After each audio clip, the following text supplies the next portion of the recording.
లేఖన భాగాన్ని మనము ధ్యానం చేద్దాం. దేవుని వాక్య భాగంలో నుండి ఉదయం ఒక శ్రేష్టమైన భాగం ఏమిటి? ఈరోజు ఒక ప్రత్యేకమైన అంశంతో మీ దగ్గరికి వచ్చాను. ఏమిటి అంశం అని ఆలోచన చేసినప్పుడు సమయమును వృధా చేసుకొనకూడదు. హల్లెలూయా. మన జీవితంలో అత్యధిక విలువైనది ఏమిటి అని అంటే సమయం. ఏంటి చెప్పండి అందరూ కూడా? సమయం చాలా విలువైనది. పోగొట్టుకుంటే అది మరలా రాదు. డబ్బు పోయిందనుకోండి, మరలా మనం బ్రతికిన దినాల్లో ఏదో ఒక సమయంలో ఆ డబ్బును మనము సంపాదించుకోవచ్చు. ఆస్తులు పోగొట్టుకున్నాం అనుకోండి, ఏదో రీతిగా కష్టపడి మరలా మన బ్రతుకు దినములో ఒకరోజు ఒక ఆస్తిని మనము బలపరుచుకోగలుగుతాం. ఏది కోల్పోయినా మనం సాధించగలుగుతాం, తిరిగి దాన్ని పొందుకోగలుగుతాము. కానీ సమయము చాలా విలువైనది. హల్లెలూయా. సమయము పోతే మరలా మనకి తిరిగి రాదు. ఏ నిమిషము కోల్పోయినా సరే, జరిగిపోయిన కాలము దేన్ని కూడా మనం తిరిగి తెచ్చుకోలేము, సంపాదించుకోలేము. సమయము చాలా విలువైనది కనుక సమయమును మనము సద్వినియోగపరచుకోవాల్సిన వారిగా ఉన్నాము. హల్లెలూయా. సమయాన్ని పోగొట్టుకోకూడదు. దేవుడిచ్చిన సమయం. మన పెద్దలు, మన పితరులు కూడా కొన్ని సామెతలు చెప్పారు. ఏమనంటే, సమయం ఉండగానే ఇల్లు చక్కబెట్టుకోవా, దీపం ఉండగానే ఇల్లు చక్కబెట్టుకోవా. దీపం ఉండగానే, సమయం ఉండగానే మనము సరైనటువంటి నిర్ణయాలు చేస్తూ సమయాన్ని గనక, దేవుడిచ్చిన సమయాన్ని గనక సద్వినియోగపరుచుకోగలిగితే మనము చాలా ఆశీర్వాదకరముగా మన జీవితాలు ఉంటాయి. హల్లెలూయా. దేవుడు మనకి సమయాన్ని ఇస్తా ఉన్నాడు. సమయము విలువైనది గనుక సమయాన్ని వృధా చేసుకోకూడదు. నేటి దినాల్లో చాలా మంది వారి సమయాన్ని ఏం చేస్తున్నారంటే వారు పాడు చేసుకుంటున్నారు. విలువైన కాలాన్ని, విలువైన సమయాన్ని, దేవుడిచ్చినటువంటి ఆ సమయమును వారు పోగొట్టు. మన దేవుడు అంటే చురుకైన వాడు. హల్లెలూయా. అందరూ చెప్పాలి, మన దేవుడు ఎవరు చెప్పండి? చురుకైన వాడు. దేవుడు చురుకైన వాడు. ఆయన తన కాలంలో తన పనంతా జరిగిస్తాడండి. తాను చేయవలసిన పనంతా కూడా దేవుడు సకాలంలో జరిగించేవాడుగా ఉన్నాడు. దేవుడు బద్ధకోస్తుడు కాదు. చెప్పండి అందరూ కూడా. మనం సృజించిన దేవుడు బద్ధకోస్తుడు కానే కాదు. మనం ఆరాధిస్తున్న దేవుడు సోమరి కాదు. బైబిల్ చెప్తుంది ఆయన కునుకడు, నిద్రపోడు. ఆయన నిద్రపోయే దేవుడు కాదండి. సమయాన్ని పోగొట్టే దేవుడు కాదైన. సమయములో సమస్తమును జరిగించే దేవుడు, సమయమును పాటించే దేవుడు. సమయమును పోగొట్టుకునేవాడు కాదు, సమయాన్ని పాడు చేసుకునేవాడు కాదు. ఆయన సమయమును పాటించేవాడిగా ఉన్నాడు. ఆయన అనుకున్న గడియలు, అనుకున్న సమయములో సమస్తమును కలుగ చేయగలిగిన వాడు. సమస్తమును కూడా కలుగు చేయగలిగిన వాడు, నిర్మించగలిగిన వాడు కనుక మనము ఎవడి దేవుని వలె చురుకైన వారిగా ఉందుము గాక. అందరూ చెప్పాలి, చురుకైన వారిగా ఉందుము గాక. సమయాన్ని వృధా చేయకూడదు. అందరూ చెప్పండి ఏక మనసుతో. సమయాన్ని వృధా చేయకూడదు, సమయాన్ని పోగొట్టుకోకూడదు. ఒకవేళ కనుక మీరు సమయాన్ని ఎవరిని నిరుపయోగం కనుక పోగొట్టుకుంటే దాన్ని మీరు తిరిగి మరలా తెచ్చుకోలేరు. ఒక రోజు మీరు దాని గురించి బాధపడవలసిన అవసరం కలుగుతుంది. హల్లెలూయా. సమయాన్ని సద్వినియోగపరుచుకోవాలి. అందుకే మోషే అంటున్నాడు, అయ్యా మాకు జ్ఞానము కలుగుతాయి. ఈరోజు చాలా మంది జ్ఞానం లేని వారిగా ఉన్నారు. వారి దినములు వారు లెక్కించుకోలేకపోతున్నారు, కాలాన్ని లెక్కించలేకపోతున్నారు. ఎంత సమయము వారు వృధా చేస్తూ ఉన్నారు. ఈరోజు చాలా మందికి ఆ జ్ఞానం లేదండి. అజ్ఞానులే జీవిస్తూ ఉన్నారు. ఈరోజు చాలా మంది వారి సమయాన్ని అజ్ఞానుల వలె దేనితో గడిపేస్తున్నారో తెలుసా? చెప్పండి, దేనితో గడిపేస్తున్నారు? టీవీ చూస్తా గడిపేస్తా ఉన్నారు. చెప్పండి, ఏం చూస్తా గడిపేస్తున్నారు? చెప్పండి, టీవీ చూస్తా గడిపేస్తారు. చాలా మంది రోజు జ్ఞానం లేక అజ్ఞానం చేత నింపబడి వారి యొక్క జీవితం అంతా కూడా ఫోన్ చూస్తా గడిపేస్తున్నారండి. ఏం చూస్తా గడిపేస్తున్నారు? చెప్పండి, ఫోన్ చూస్తా గడిపేస్తాం. ఈరోజు చాలా మంది వారి జీవితాన్ని సోమరితనము చేత నింపబడి బద్ధకస్తులై వారి సమయాన్ని అంతా ఏం చేస్తున్నాడు? చెప్పండి, పోగొట్టుకుంటా ఉన్నారు. హల్లెలూయా. అందుకే మోషే ప్రార్థన చేస్తున్నాడు, మాకు జ్ఞానము దయచేయి ప్రభువా, సమయాన్ని పోగొట్టుకోకుండా దాన్ని ఎలాగూ లెక్కించాలో, ఎలాగూ దాన్ని పరిగణలోనికి తీసుకుని మా జీవిత యాత్రలు ముందుకు కొనసాగింపచేయాలో మాకు జ్ఞానము దయచేయి ప్రభువా. ఈరోజు చాలా మంది అండి, దేవుడు అద్భుతమైన సమయాన్ని ఇస్తా ఉన్నాడు, అద్భుతమైన కాలము దేవుడు ఇస్తా ఉన్నాడు, అద్భుతమైన వనరులు దేవుడిస్తా ఉన్నాడు. అయితే చాలా మంది వారి సమయాన్ని నిరుపయోగముగా ముసలమ్మ ముచ్చట్ల చేత, చెప్పండి ఏంటయ్యి, ముసలమ్మ ముచ్చట్ల చేత, వ్యసనాల చేత సమయాన్ని అంతా పోగొట్టుకుంటున్నారు. సమయం అంతా అయిపోయిన తర్వాత, పుణ్యకాలం కాస్త అయిపోయిన తర్వాత, దేవా నాకు మరలా బలం అంటే, పోయిన బలం మరలా వస్తుందా చెప్పండి, చెప్పాలి. పోయిన బలం మరలా వస్తుందా? రాదు. హల్లెలూయా. పోయిన కాలం మరలా తిరిగి రాదు. సమయాన్ని కనుక మీరు ఏమండి అశ్రద్ధ చేస్తే, దాన్ని నిరుపయోగంగా మీరు మార్చేసుకుంటే, దాని ద్వారా మీరు నష్టపోతారని బైబిల్ స్పష్టంగా చెప్తా ఉంది. హల్లెలూయా. బైబిల్లో దేవుని యొక్క శక్తి ఎలాంటిదంటే, ఆయన చురుకైన వాడిగా ఉన్నాడు, జ్ఞానము కలిగిన వాడిగా ఉన్నాడు, ఆయన సకాలంలో తన పని జరిగిస్తాడండి. మన దేవుడు వాయిదా వేసే దేవుడు కాదు. హల్లెలూయా. మన దేవుడు కాలాన్ని గడిపే దేవుడు కాదు, ఆయన సకాలంలో సమస్తాన్ని కలుగు చేశాడు. సమయాన్ని పాటించే దేవుడు మన దేవుడు. ప్రతిరోజు ఆయన పరిగణలోనికి తీసుకుంటాడు. ఆయన నమ్మిన మీరు కూడా ఆయనను పోలి నడుచుకొందురుగాక. అందరూ చెప్పాలి, ఆయనను పోలిన మీరందరూ కూడా ఆయనను పోలి నడుచుకొందురుగాక. ఆయన చురుకైన వాడు. ఈరోజు క్రైస్తవుడు సోమరిగా ఉండడానికి వీర్లేదు, క్రైస్తవుడు అజ్ఞానంలో ఉండడానికి వీర్లే, క్రైస్తవుడు కాలమును వెలబుచ్చడానికి వీర్లేదండి. దేవుడిచ్చిన సమయాన్ని ప్రతి ఒక్కరు కూడా సద్వినియోగపరుచుకుందురుగాక. అందరూ చెప్పాలి, సద్వినియోగపరుచుకుందురుగాక. ఎఫెసీయులకు రాసిన పత్రిక 5వ అధ్యాయము 15వ వచనాన్ని కనుక మీరు చదవగలిగితే అక్కడ మీకు స్పష్టమైన మాటలు మీకు అర్థమవుతాయి. ఎఫెసీయులకు రాసిన పత్రిక 5వ అధ్యాయము 15వ వచనం చదవండి. దినములు చెడ్డవి గనుక మీరు సమయమును పోనివ్వక సద్వినియోగము చేసుకొనుచు అజ్ఞానుల వలె కాక జ్ఞానుల వలె నడుచుకోవాలి. హల్లెలూయా. అందరూ చెప్దామా హల్లెలూయా.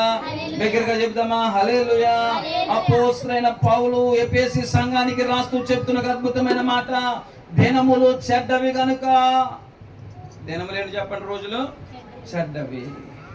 దినములు చెడ్డవి గనుక సమయమును పోనివ్వక సద్వినియోగపరుచుకోండి, అజ్ఞానుల వలె కాక జ్ఞానంగా నడుచుకోవాలండి. హల్లెలూయా. అందరూ చెప్పండి, జ్ఞానము కలిగిన వారు సమయాన్ని సద్వినియోగపరుచుకుంటారు. హల్లెలూయా. బైబిల్ చెప్తున్న మాట, అజ్ఞానుల వలె మీరు ఉండొద్దు, జ్ఞానం లేని వారిగా మీరు ఉండొద్దు, జ్ఞానం లేని వారిగా మీరు ప్రవర్తించొద్దు. జ్ఞానం లేని వారు ఏం చేస్తారంటే వారి సమయాన్ని పోగొట్టుకుంటారండి, వారి సమయాన్ని వృధాపరుచుకుంటారండి. జ్ఞానం లేని వారు ఖాళీగా గడిపేస్తారు. జ్ఞానం లేని వారు ఏంటో చెప్పండి? ఖాళీగా గడిపేస్తారు. జ్ఞానం లేని వారు వారి యొక్క సమయాన్ని అంతా పోగొట్టేసుకుంటారు. వ్యర్థమైన కార్యకలాపాల చేత, వ్యర్థమైన వ్యసనముల చేత, వ్యర్థమైన అలవాట్ల చేత వారి జీవితం అంతా కూడా ఏం చేసుకుంటారంటే పాడుగా మార్చేసుకుంటారు. హల్లెలూయా. అందుకే సంఘాన్ని ప్రేమించి అపోస్తలుడైన పౌలు స్పష్టంగా చెప్తా ఉన్నాడు, దినములు చెడ్డవి గనుక మీరు అజ్ఞానుల వలె ఉండొద్దు, జ్ఞానం లేని వారి వలె ఉండొద్దు, జ్ఞానం లేని వారి వలె ప్రవర్తించొద్దు. అజ్ఞానులు వారి సమయాన్ని పోగొట్టుకుంటారు కనుక మీరు జ్ఞానము కలిగి మీ సమయాన్ని మీరు సద్వినియోగపరచుకోండి. జ్ఞానము కలిగి దేవుడు మీకు ఇచ్చిన సమయాన్ని మీరు సద్వినియోగపరచుకోవాలని దేవుని వాక్యము స్పష్టంగా చెప్తా ఉంది. హల్లెలూయా. ఈరోజు చాలా మంది వారి సమయం అంతా పోగొట్టేసుకుంటున్నారు, వ్యర్థమైన వాటి చేత వారి సమయాన్ని పోగొట్టుకుంటున్నారు. హల్లెలూయా.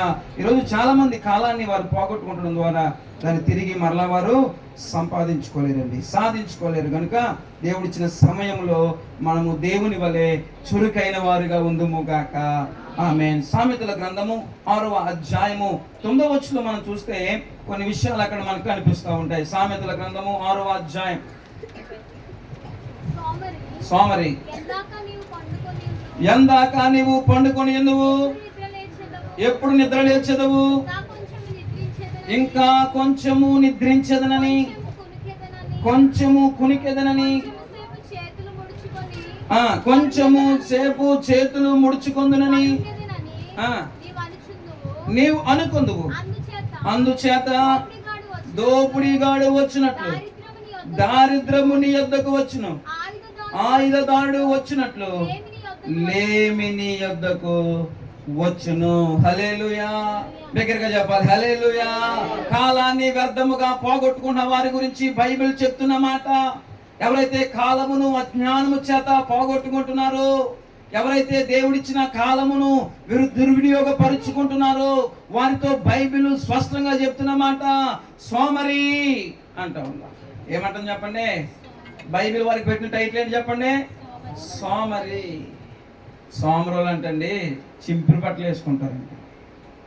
నేను చెప్పిన మాట కాదు, బైబిల్ చెప్తున్నా. మీరు చింపిరి బట్టలు వేసుకుంటారా లేకపోతే కాస్ట్లీ బట్టలు వేసుకుంటారా? బైబిల్ సోమరులకు హెచ్చరించిందండి. బైబిల్ సోమరితనాన్ని ఖండించింది.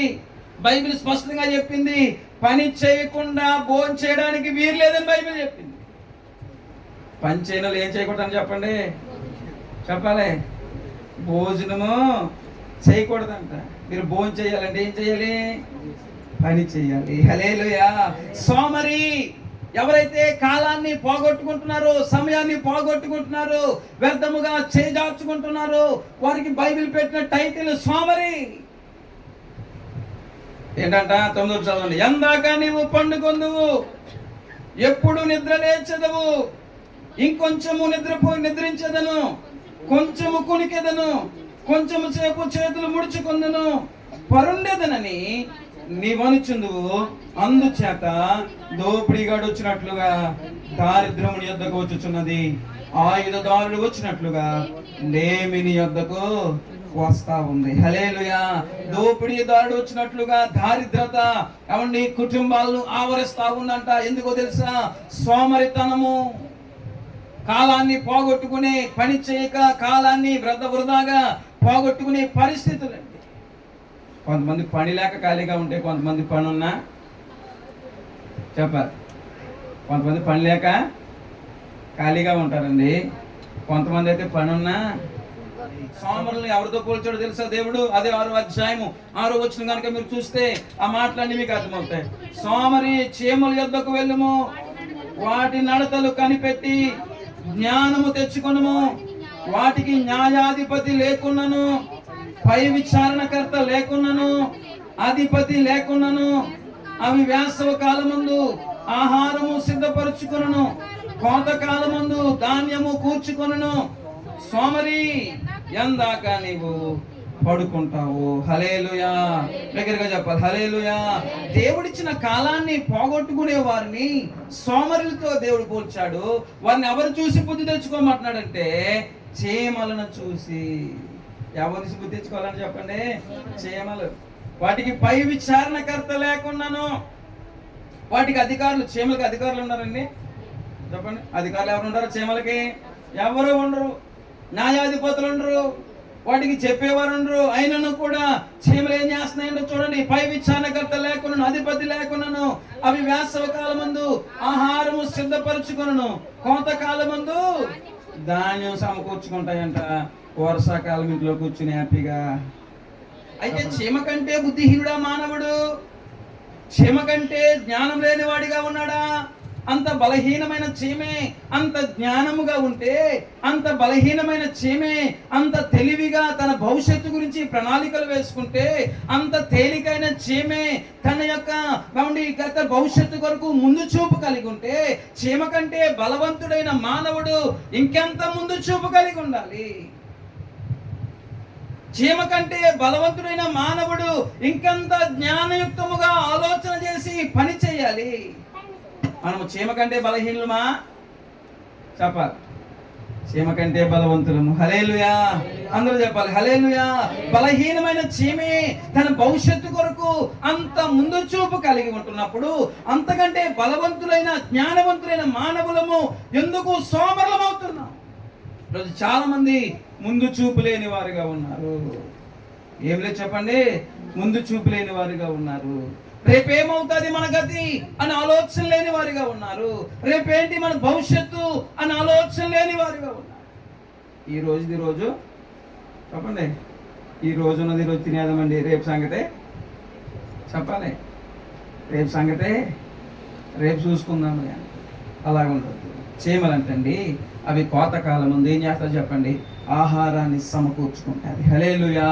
జ్ఞానము కలిగిన చీమలు, ముందు చూపు కలిగిన చీమలు, అంతకంటే జ్ఞానవంతులము బలవంతులము, దేవుని పోలిక చొప్పున ఆయన స్వరూపమందు నిర్మించబడిన వారము, మీరు మీ భవిష్యత్తు కొరకు ఇంకా మంచి ప్రణాళికలతో ముందుకు వెళ్ళుదురుగాక.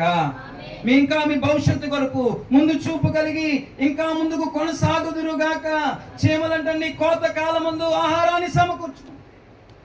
బాజీపేట సెంటర్లో సాయంత్రం మాటలు చాలా హోటళ్ళు మూసేస్తున్నారు. నేను టిఫిన్ చేసే అలవాటు ఉంది, నాకు టిఫిన్ చేతకి వెళ్తా ఉంటున్నాను. అడుగుతాను, ఏమన్నా ఏం సరిగా హోటల్ చేయట్లేదంటే, పనిచేసేవాళ్ళు చెప్పాలి, పనిచేసేవాళ్ళు లేదంటున్నారు.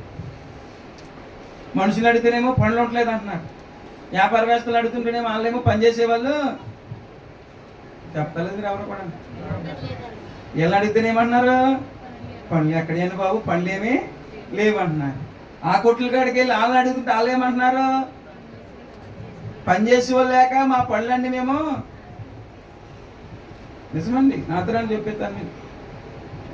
అంటే పనులు ఉన్నాయి, అవకాశాలు ఉన్నాయి, పనిచేసే ఓపిక, పనిచేసే ఆలోచన ఈరోజు మనుషులకు లేదండి. హల్లెలూయా.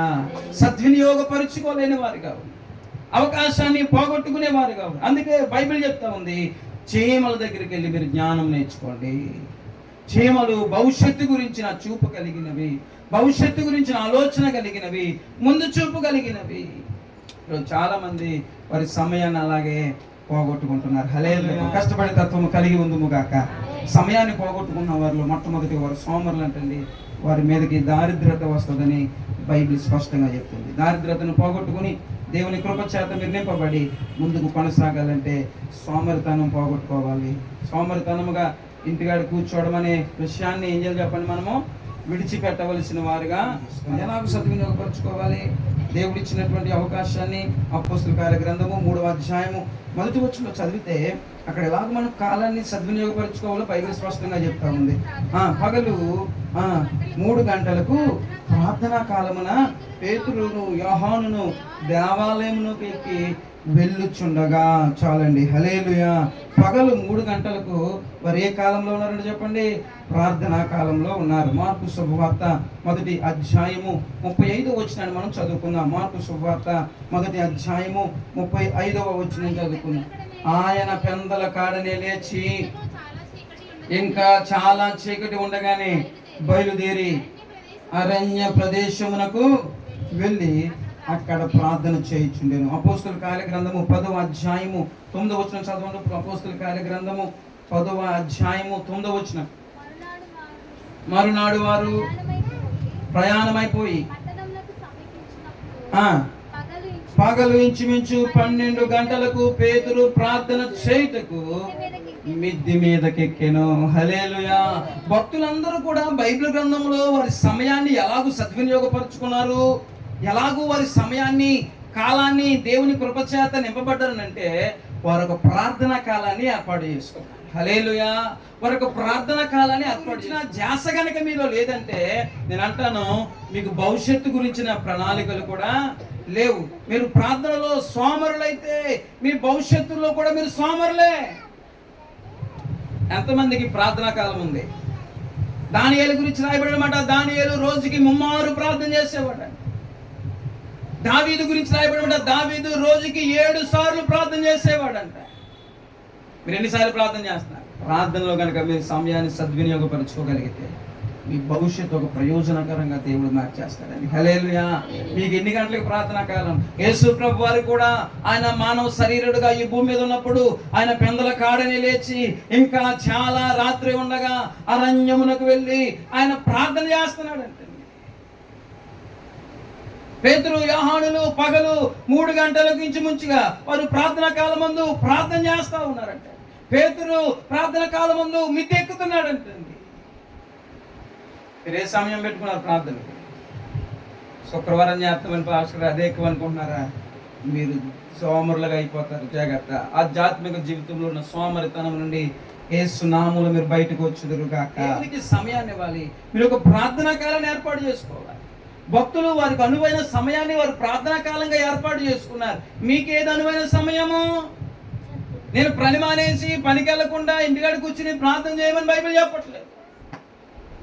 మీకు అనువైన సమయంలో సోమరితనం విడిచిపెట్టండి, సోమరితనాన్ని వేడాలి.